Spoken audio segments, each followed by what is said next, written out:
Alright, how's everyone doing? Welcome to From Z to A Alphabetical Interviews with Zach Andersen. I am Zach Andersen. Today we are here at Sage Sound Studios in Shelton for the 30th edition of Monsters of Acoustic Rock, and I am joined by Scott Deandra Bravo.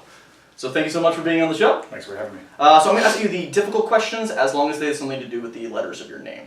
Okay. So we're going to start with S. Is there anything special you have to do to prepare for a show? Do you have any pre-show rituals? Sort of. I like to be by myself for a little bit, and I have to stretch my hands out. A lot of people don't stretch their hands out, and I think that's a bad idea. Stretch, always stretch. And whenever I pick up the guitar, I'm ready. I'm focused on what I'm about to do. So I like to think about the guitar, how it feels, and just really get into like I have to do this thing, and so I just have to be by myself for a little while, stretch out the hands, and get in the headspace. Gotcha. Now, as an instrumentalist, how do you come up with the titles for your songs? A variety of ways. It depends on how the song comes to me. If it's from an experience that I've had that I'm writing about, then I'll have the title first. But if it's just a song, I'm sitting watching TV and I hear it, then the title might not come, and then I'll hear somebody say something. Okay. Like Morticia's Rosebushes. Right. I could not find a title for that, and then my neighbor said, my landlord said about our neighbor that his weeds he was letting grow to drive us nuts with allergies. That's how we do things in New York. The ultimate passive aggressiveness. He goes, I'm going to go down there and chop Morticia's Rosebushes down to the nubs. And I thought, that's really funny. So I named the song Morticia's Rosebushes. That was actually the one song I was curious about. Yeah. Now, how do you go about choosing songs for a set list? Do you plan it out ahead of time? Do you change it up on the fly, or just make it up as you feel, depending on where you're playing and how people are reacting? That also varies. Like for tonight, I know how much time I have, and I know what songs flow best. So if I have a shorter set, I'll pick the songs that I like to play the most. If I have a long set, I just play everything, and then it comes down to start fast, end fast. Yep. So I'll put my fastest tune first, and then my second fastest last, and just pace. A lot of it's what tuning am I in? How many guitars do I have? I have one guitar, then I do all one tuning, and then so it depends. Depends on what's going on. Nice. Do you have a favorite city or venue to play in? Is like a place that you like anytime you're touring you just have to stop by? I have a lot. I have a lot. For cities, I love Minneapolis. Yeah.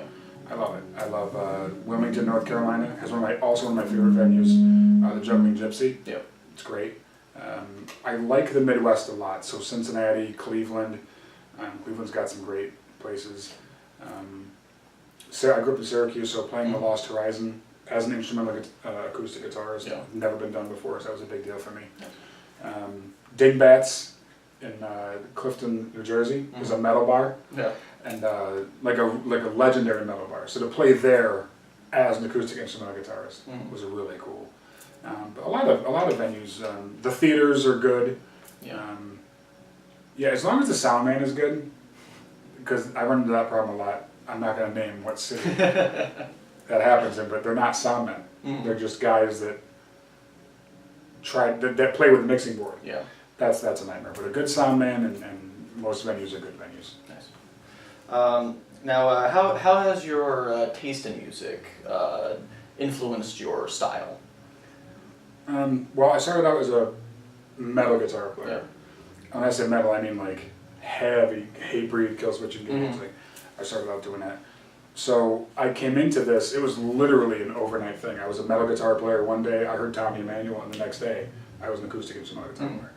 So I brought a lot, everything that I do, I stole right from Eddie Van Halen's Trick Book, Run Around, Amsterdam, the second album, all of his tricks I stole. Zach Wild was a huge, huge influence. John Petrucci with his right hand picking. So from that standpoint, I got more from individual players than the style. Because I'm a metalhead. I listen to metal, mostly rock and roll, and it has nothing to do. I got the attitude maybe. I might bring a little. Hopefully I bring a little swagger, to the genre, spice it up a little bit. Awesome. So I like to end all my interviews with 3 interesting or random facts about yourself that many people might not know. Okay.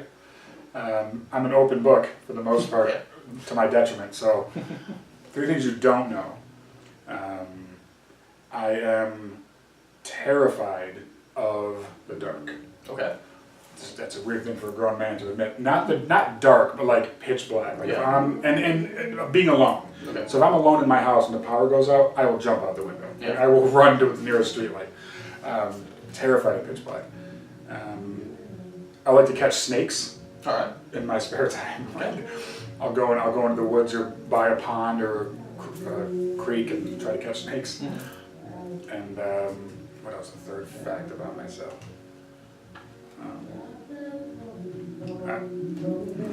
I love shoes. Okay. I love shopping for shoes.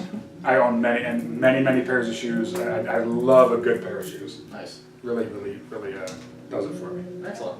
Well, thank you so much for being on the show. Thanks for having me. If you want to check out Scott, please visit the link below. And now we'll cut to a performance from Scott Deandra Bravo. So thanks again, and we'll see you soon.